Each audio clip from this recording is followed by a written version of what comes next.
Yo guys, ketemu lagi dan kita di sini masih di segmen Sekelebat Info, di mana nanti di sini kalian bisa dapetin info terbaru dan terpanas tentunya guys. Oke, hari ini di tanggal 5 ya, di bulan Juli 2023. Dan tidak bosan-bosannya kita selalu ingatkan buat teman-teman semua untuk selalu mematuhi protokol kesehatan dimanapun kalian berada guys, apalagi di keramaian, karena di luar sana banyak sekali virus-virus dan juga penyakit ya yang mengancam kesehatan kita. Oke, kita langsung saja melihat bagaimana update dari global crypto market cap seperti yang terlihat di sini dari data coin market cap ya, menunjukkan adanya penurunan meskipun tidak terlalu signifikan ya di 0,95%, dan tentu saja ini adalah kontribusi dari Bitcoin dan juga teman-temannya guys, di mana untuk Bitcoin dalam waktu 24 jam ini mengalami penurunan ya, cukup lumayan guys di 2%. Kemudian untuk Ethereum juga turun di 1,5%, BNB juga turun di 2%. Kemudian XRP ini masih bisa dibilang diam-diam aja ya, belum ada naik dan juga belum ada turunnya. Kemudian untuk Cardano turun di 2,5%. Untuk Litecoin, Solana juga turun ya, dan hampir beberapa altcoin di sini mengikuti pergerakan dari Bitcoin, dan terlihat di sini untuk perubahannya antara 1 sampai 2% guys ya.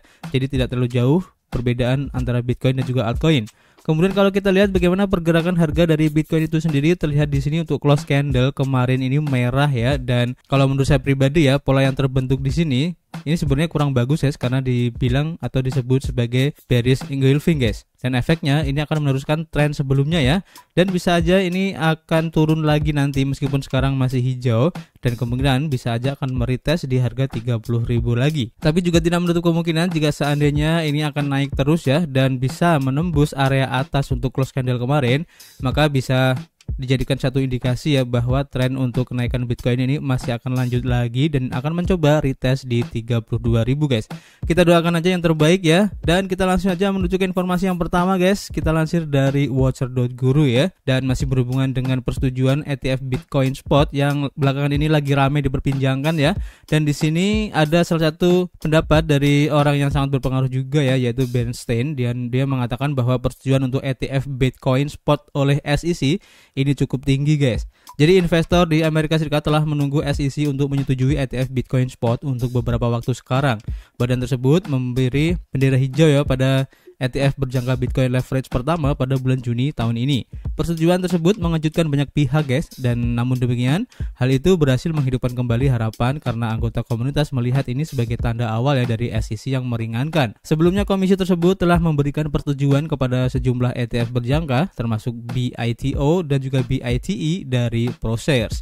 Sekelompok perusahaan termasuk BlackRock, Fidelity, Invesco, dan juga VanEck kembali mengajukan permohonan untuk ETF Bitcoin pada bulan Juni.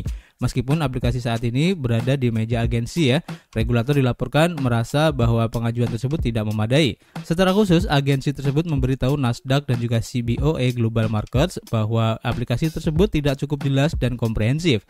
Khususnya bursa-bursa yang disebutkan di atas mengajukan aplikasi atas nama manajer investasi. Namun perusahaan pialang Bernstein tampaknya memiliki pandangan yang berbeda ya. Dalam laporan penelitian baru-baru ini dikatakan bahwa probabilitas persetujuan SEC untuk ETF spot masih cukup tinggi guys. Bernstein menunjukkan bahwa agensi merasa nyaman dengan pertukaran yang diatur seperti CME, dan itulah mengapa mereka telah menyetujui ETF berjangka dan memanfaatkan ETF Bitcoin. Namun agensi tersebut skeptis ya ketika datang ke ETF Bitcoin Spot karena pertukaran spot seperti Coinbase tidak berada di bawah peraturannya, dan dengan demikian harga spot tidak dapat diandalkan dan rentan terhadap manipulasi guys. Namun ada celah. Analis yang dipimpin oleh Gautam Chugani menulis, faktanya laporan tersebut lebih lanjut menggarisbawahi bagaimana industri saat ini telah mengusulkan perjanjian pengawasan antara operator bursa spot dan bursa yang diatur seperti Nasdaq. Produk OTC lainnya yang mahal, tidak liquid, dan tidak efisien seperti GBTC Grayscale saat ini sedang mencoba mengisi posisi ETF Bitcoin Spot. Meskipun mengalami pemulihan di sisi year to date, GBTC terus diperdagangkan dengan diskon 31% ya jika dibandingkan dengan NAV-nya. Menurut analis Bernstein, SEC lebih suka membawa ETF Bitcoin yang diatur yang dipimpin oleh lebih banyak peserta Wall Street utama dan dengan pengawasan dari bursa teregulasi yang ada, daripada harus berurusan dengan produk OTC Grayscale yang mengisi kesenjangan institusional guys. Jadi kita tunggu aja guys kira-kira bagaimana kelanjutannya dari drama spot Bitcoin ETF ini, karena akan sangat cukup menarik dan sangat akan berpengaruh sekali ya untuk adopsi kripto ke depannya guys. Kita lanjut ke informasi berikutnya ya. Kita lansir dari harian Bitcoinist, dan di sini diinformasikan bahwa standar token BRC69 yang baru guys menjanjikan penghematan 90% untuk prasasti ordinals Bitcoin guys, atau Bitcoin's Ordinal Inscription. Nah ini menarik ya. Jadi sementara inscription ataupun prasasti ordinals terus meningkat ya, mendekati kisaran 15 juta, sebuah standar token baru terungkap ya pada tanggal 3 Juli yang disebut BRC69 guys. Untuk informasi aja, untuk prasasti ordinals kemarin itu menggunakan BRC20 ya. Dan menurut pencipta konsep tersebut, hal ini dapat mengurangi biaya prasasti untuk koleksi ordinals hingga lebih dari 90%. Peluncur Luminex yang mengumumkan standar token BRC69 menegaskan bahwa kecemerlangan BRC69 terletak pada kesederhanaannya guys. Ada beberapa konsep baru yang dibuat di atas blockchain Bitcoin melalui teknologi prasasti ordinals atau ordinals inscription, dan semuanya telah berkembang lebih jauh ya dengan munculnya prasasti rekursif. Pada hari Senin, startup kripto Luminex, sebuah perusahaan yang membantu proyek-proyek memulai peluncuran, mengungkapkan standar token BRC69 di Twitter guys. Luminex juga membagikan GitHub standar token BRC69 yang mengungkapkan bahwa standar yang diusulkan menggunakan prasasti rekursif untuk meningkatkan efisiensi penulisan pada Bitcoin melalui protokol ordinals. Dengan mengadopsi standar ini, fungsi on-chain seperti peluncuran koleksi pra-pengungkapan dan juga pengungkapan on-chain dapat menjadi lebih mudah ya diakses dan menarik. Terobosan ini terletak pada rendering gambar secara otomatis pada penjelajah ordinals sehingga tidak memerlukan langkah tambahan guys. Akibatnya, ringkasan GitHub mengatakan biaya dioptimalkan sementara potensi pengalaman yang menarik dimaksimalkan. Ketika protokol ordinals mendapatkan daya tarik, lebih banyak pengguna menuliskan data ke dalam koleksi ordinals yang tidak dapat dipertukarkan di Bitcoin. Luminex merinci. Kemudian peningkatan penggunaan ini telah menyebabkan permintaan yang lebih tinggi ya untuk ruang blok Bitcoin, yang kemudian menyebabkan kenaikan biaya jaringan Bitcoin guys. Perusahaan rintisan kripto itu menambahkan, prasasti rekursif meningkatkan efisiensi prasasti dengan memungkinkan keterkaitan di antara mereka.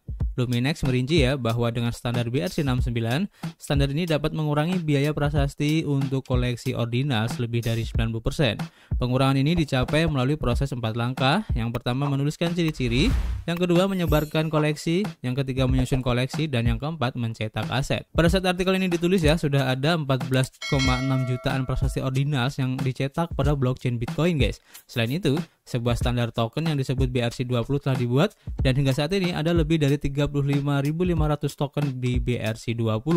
Menurut statistik yang dikumpulkan oleh Dune Analytics, para penambang telah mengumpulkan 1.806 Bitcoin guys, senilai 56,14 juta dolar ya dengan menggunakan nilai tukar Bitcoin hari ini guys. Jadi keren banget ya perkembangan dari jaringan Bitcoin ini, dan kita tunggu aja nanti keunggulan-keunggulan apa lagi yang akan ditawarkan oleh BRC69 ini guys, karena cukup menarik ya. Dan kita langsung menuju ke informasi berikutnya, masih dari Bitcoinis ya, dimana di sini diinformasikan bahwa Xi Jinping dan juga Vladimir Putin ini mendorong peningkatan penyelesaian ya dalam mata uang nasional guys.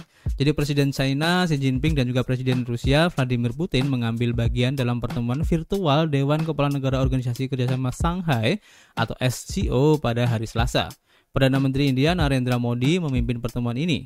Pertemuan ini juga dihadiri oleh Presiden Kazakhstan Kassym-Jomart Tokayev, Presiden Kyrgyzstan Sadir Japarov, Perdana Menteri Pakistan Shehbaz Sharif, Presiden Tajikistan Emomali Rahmon, Presiden Uzbekistan Shavkat Mirziyoyev, dan Presiden Iran Ibrahim Raisi. Vladimir Putin mengatakan, kami berniat untuk memperdalam hubungan dengan para anggota organisasi Shanghai dan hubungan ini menjadi lebih kuat dan beragam. Perdagangan Rusia dengan negara-negara anggota asosiasi ini tahun lalu ya meningkat lebih dari sepertiganya, 37% mencapai rekor di 263 miliar dolar.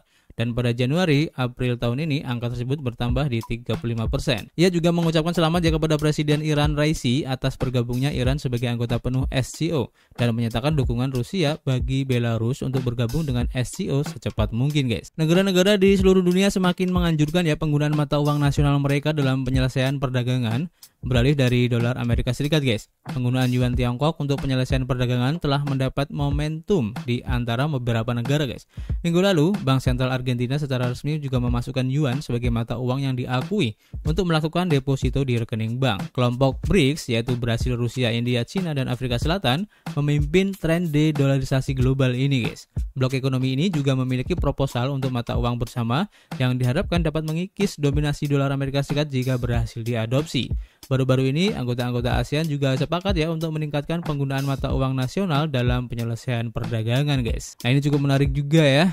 Dan masih berhubungan dengan BRICS ya, seperti yang dilansir dari harian Watcher.guru, di mana di sini diinformasikan bahwa 130 negara ini bergerak menuju mata uang CBDC guys. Dan tentu saja dolar Amerika Serikat ini dalam bahaya. Jadi jika mata uang BRICS yang akan dirilis dianggap sebagai ancaman bagi dolar Amerika Serikat, maka CBDC bisa menjadi lonceng kematiannya guys. Dari 195 negara di dunia, 130 negara sedang bergerak ya untuk membangun mata uang digital bank sentral atau CBDC. Oleh karena itu ya, 98% negara di dunia ini meluncurkan mata uang CBDC mereka masing-masing untuk mempermudah penyelesaian transaksi lintas batas. Di antara 130 negara tersebut, selusin negara telah mencapai tahap lanjut dan bergerak untuk meluncurkan aset mata uang digital mereka. Sebanyak 11 negara, termasuk banyak negara Karibia dan Nigeria, telah meluncurkan program percontohan CBDC mereka guys.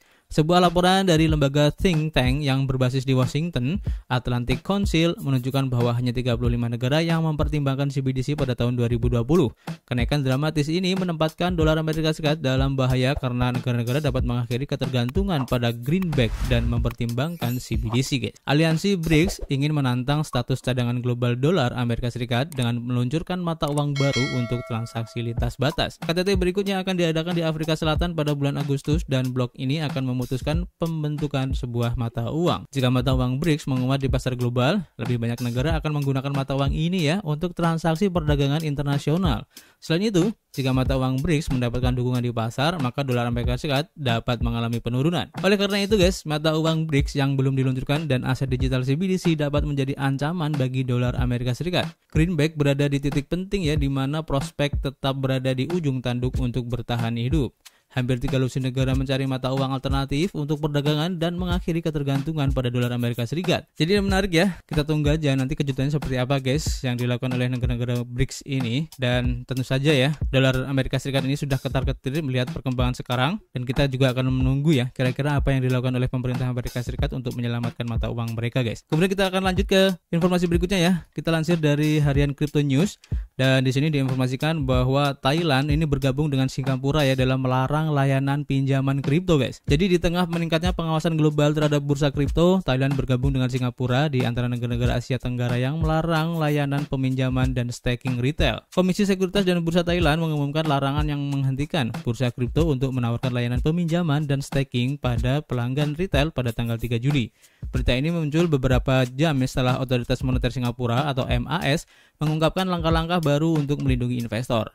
MAS telah mengumumkan larangan yang melarang pertukaran mata uang kripto di Singapura untuk menawarkan layanan peminjaman dan staking untuk pelanggan retail. Seperti Singapura ya, langkah regulator Thailand menunjukkan bahwa mereka memprioritaskan perlindungan investor. Namun berbeda dengan investor retail, larangan tersebut tidak melarang bursa kripto untuk melakukan staking dan meminjamkan kripto kepada pelanggan institusi. Dengan kata-kata yang tepat, pengumuman tersebut menegaskan bahwa larangan tersebut berlaku untuk semua layanan penyimpanan yang menawarkan pengembalian kepada deposan dan pemberi pinjaman.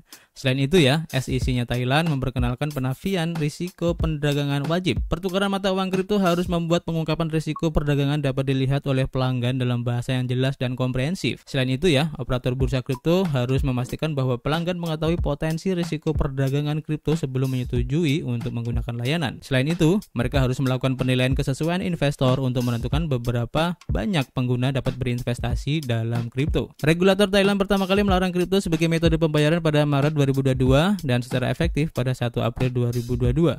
Regulator mengutip kekhawatiran tentang potensi risiko ketidakstabilan keuangan yang mungkin ditimbulkan oleh mata uang kripto terhadap perekonomian negara. Mereka juga menggarisbawahi ya risiko kehilangan nilai karena volatilitas harga yang tinggi, pencurian dunia maya, dan kebocoran data pribadi ya sebagai alasan untuk melarang pembayaran kripto. Selain itu, SEC-nya Thailand juga mengatakan bahwa mata uang kripto dapat membantu pencucian uang. Sebagai langkah, SEC-nya Thailand mengikuti pengumuman Otoritas Moneter Singapura MAS pada tanggal 3 Juli. MAS melarang operator bursa untuk menawarkan layanan peminjaman dan staking kepada pelanggan retail. Regulator keuangan mengamanatkan bursa kripto untuk memindahkan semua aset pelanggan ke dalam trust sebelum akhir 2023. Langkah ini bertujuan untuk mencegah pertukaran kripto dari pencampuran dana pelanggan dan mengurangi risiko kekacauan seperti FTX guys. Jadi ini adalah salah satu antisipasi yang dilakukan oleh Thailand dan juga Singapura guys untuk melindungi investornya, dan kita tunggu aja kira-kira apakah ini akan diikuti oleh negara-negara lain. kita akan update lagi guys. Dan untuk sementara ini dulu guys untuk informasi hari ini, dan seperti biasa kita masih menunggu ya kritik dan saran kalian di kolom komentar. Nanti kita bisa ngobrol banyak di dalamnya guys, dan tentu saja kita akan ketemu lagi guys di informasi berikutnya. Peace.